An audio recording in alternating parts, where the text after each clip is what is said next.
This is episode 15. Welcome, fellow anglers, to the Good Karma Sport Fishing Podcast. I am Captain Ryan Van Fleet, your host here in the Florida Keys. Each week, I bring you fishing tips, interviews, gear reviews, and more to help you maximize your fishing trip, catch big fish, and overall have fun. Outriggers. Guys either love them or they hate them. There is no in between. Are they worth it? For me, they are absolutely worth it. The Good Karma did not come equipped with outriggers, and man, did I struggle without them. When I was starting out, I didn't have them, and I swear it was obvious I was the new captain on the block. If the seas were not behaving right, or if it was super windy, I would end up pulling the plug on a trolling trip and then head to the reef and set the hook and go bottom fishing. Now, when I purchased the Good Karma, she was a stripped-down boat. So I saved my money, and I made upgrades as I could afford them. Outriggers, especially for small boats, which I consider small boats 24 feet and under. A lot of guys consider small boats 28 foot and under, but for me, 24 foot and under is what I consider a small boat. Outriggers will definitely change your fishing game for the better, especially if you're running a boat that's 24 foot and under and you want to do some serious big game trolling on nice days when you can get outside the reef. I have fished with them and I have fished without them. Now, never will I fish without them if I'm running a full spread of 4 to 5 lines for a dolphin or wahoo on a trolling trip. I still remember how happy I was on the day that I bought my first set of outriggers. My wife and I ordered them from a marine center in Miami and drove downtown to get them. They were the last set at the price, and I thought I was so lucky to get them, and man, did they make a difference. My first set of outriggers were the Grand Slam 170 top mount tele-outriggers by Taco Marine. A friend of mine helped me install them. Now, these worked great at the time, and I still recommend them to someone looking to get started with outriggers. However, after a few years of saving money, I upgraded and went with the Grand Slam S280 series outriggers by Taco Marine. They cost $1,191. I bought them at West Marine. The biggest difference is in the way I could rotate them in and out without having to stand on the gunnels. I had a terrible experience getting caught in a storm that popped up one summer. The storm popped up out of nowhere on a super busy Saturday. The marina was jamming, and there were boats everywhere. And then all of a sudden, the sky went black and lightning was flashing. It was insane. My outriggers were up, and I needed to get under the bridge. But to get back under the bridge, because the tide was so high, I had to get up on the gunnels and try to get the outriggers down as quickly as I could while boats were everywhere in a fierce storm. Rain, lightning, it was craziness. I had clients. There were lots of boats, not to mention having to deal with the bridge and trying to calculate if my outriggers were too high or too low. Anyways, so it's nice to save money, but having a safe fishing experience is also pretty damn important. So I have been using the Taco Grand Slam S280s for a few years now. No problems. I'm very happy that I made the upgrade. Now, as for my preference in outriggers, in the outrigger poles, the Taco 15-foot outrigger poles, they work just fine for what I use them for. Now, you can get fancy with outrigger poles nowadays, but before you buy the fancy ones that cost twice as much as the Tacos, ask yourself a couple questions. How many times a year are you going to use them? You got to figure in the bad weather days as well. But if you really want to look cool at the dock, then order up some fancy ones. Just saying. Aside from making my presentation of lures look like tasty morsels of skipping flying fish, here are some other benefits. I can make some really tight turns without fear of tangles, and they really help keep my lures free of weeds. And that's, in my opinion, right now, is if you can learn how to use outriggers to keep your baits free of weeds, it's gonna save you a lot of headache, and you're gonna catch a lot of fish in the summer months. Now, I'm sure it's all over the news about the recent seagrass problems that we're having up and down the eastern seaboard. Lots of sargassum grass invading the east coast, the smell of the dead grass, and so forth. But with the sargassum grass brings a lot of mahi-mahi, a lot of good fit. In other words, a lot of good fishing. Now, now more than ever before, I'm very thankful that I'm very good at fishing with the outriggers. I can adjust my outriggers to keep my baits weed free for the most part. Some days the fish are in these weeds and they want a fast bait. They want a skipping bait across the water. I um, I look at outrigger fishing like fishing for bass in heavy cover with with buzz baits. I used to do a lot of bass fishing, so skipping baits across a weeded up algae pond and the weeded up infested algae ponds became second nature to me. I simply use my outright simply as a tool to skip the baits across the lily pads. That's a term when I say I'm going to skip my baits across these lily pads. Just watch. Now that's a term my northern clients can relate to when I teach them about this tactic. It's like fishing a buzz bait in thick cover. You got to retrieve the bait quickly and get the bait skipping across the pads so they don't weed up. Now, the primary forage for large dolphin are flying fish. And if you ever caught a big wahoo in the middle of the day, I want you to cut open that stomach and I want you to see what's inside that wahoo. It's going to be a flying fish.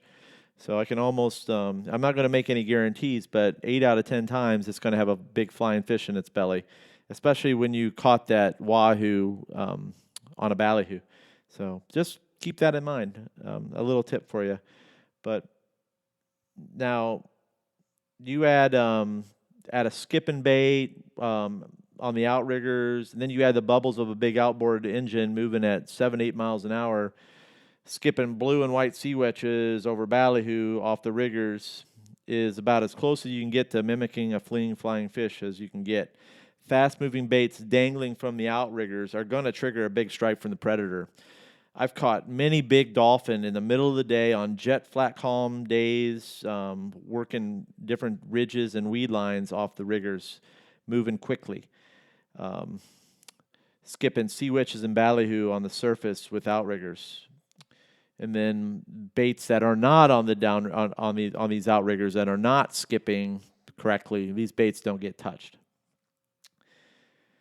Now, not to mention, you can really fish the weed with outriggers 10 times better than you can fish the weed without them. And that's the truth. I tell people, hey, if you don't believe me, basically, try it out sometime. I tell people, hey, you want to book a charter and let me show you how to run your baits across acres of weed without snagging. Well, you're going to snag, but not very often if you're doing it correctly.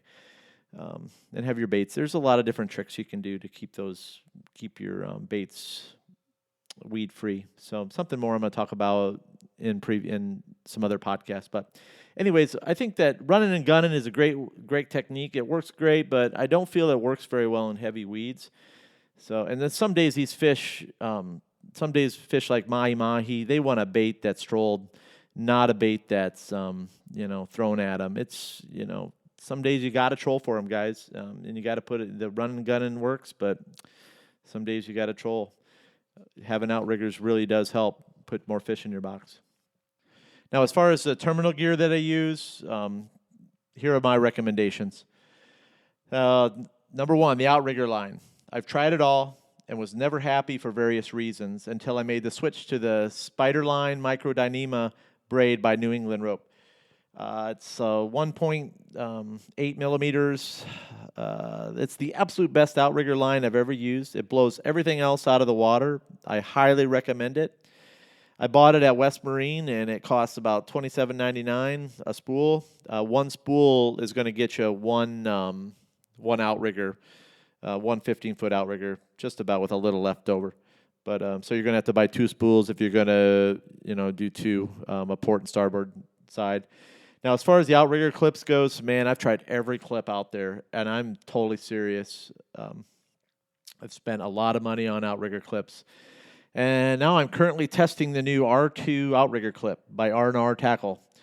So I'm going to post up a review here in a few weeks after I have had a chance to use them more. The verdict's still out, but right now my first couple outings I've been, I'm very happy with the clip. So I bought them at rnrtackle.com and they cost me $41.99. So like I said, I'll talk more about the new R2 outrigger clips when I do just a little product review about them. Howlocks. I highly recommend using Howlocks. Why I didn't start using Howlocks until just last year, who knows? But just wasn't on my list. So a Howlock keeps your outrigger lines from creeping. So in other words, it keeps your bait extended and it doesn't creep back to you. Which is totally annoying. So I originally purchased the Howlocks mechanisms from tackledirect.com. I was very unhappy with the RUPs. They didn't last but more than 2 outings. They actually broke. And I ordered 3, and I've got 1 left, and I had to. So, anyways, I'll never order them again. So I would suggest not ordering those the RUPs. I would. So what I did was, I'm now using the original Howlock from the guys that actually invented it. That's Marine and Outdoor Products, and they held the original patent for the product. Now, I bought it at GoToMop, GOTOMOP.com. That's that's Marine and Outdoor Products website. One Howlock cost me $21.95, and I'm currently testing that one Howlock.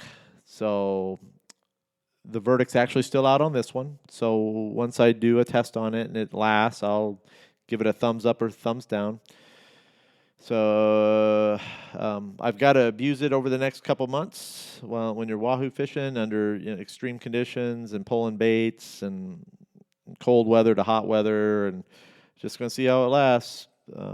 If it lasts, then I'll give you then I'll make a recommendation for you to go buy it. But right now, the verdict's still out. So there are so many benefits to using outriggers aside from spreading your baits and making your spread look natural. Personally, I really love running outriggers. It keeps me dialed in sea conditions and changes in the ocean. When you're running in the ocean, it just depends on which way you're trolling. Your bait's got to work nice. If one bait's not working nice and the other is, you're not going to get the bites. So, I mean, I fished on boats with outriggers and without them, and I have to tell you, it's always a nightmare fishing on a boat without them.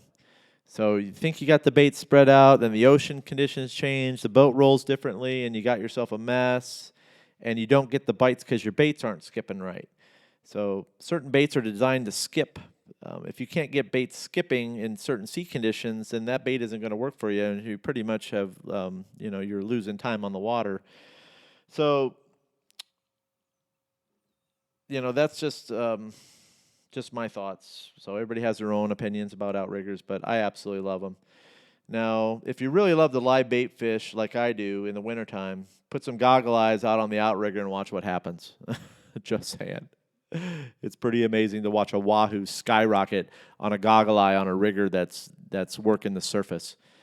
So you got to see it to believe it. And once you see that happen, you're going to want to put away those trolling rods and switch over the live bait fishing for wahoo, because it's an amazing bite. Anyways, I hope you guys, I hope you can see that outriggers, if used properly, can make your baits look more natural to a wary fish. With the increase in fishing pressure, and believe me, you are going to have to get better at catching fish. From what I'm seeing out there on the water, let's just say what worked last year may not work this year. I'm out there a lot, guys, more so than I write about, and I see major changes coming in the fishery. I would highly recommend adding outriggers and learning how to run them correctly in the upcoming year.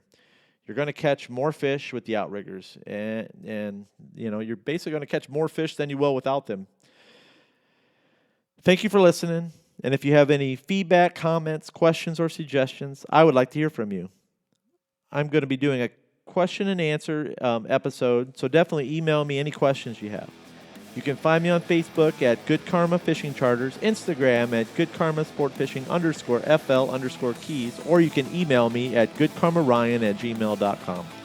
Please also share this podcast with a fellow angler and check out my website, goodkarmasportfishing.com, and sign up for the monthly newsletter. I aim to provide you with tips and information so you can make the best out of your fishing time. Now, most important, just remember, anytime you're fishing, it's all good.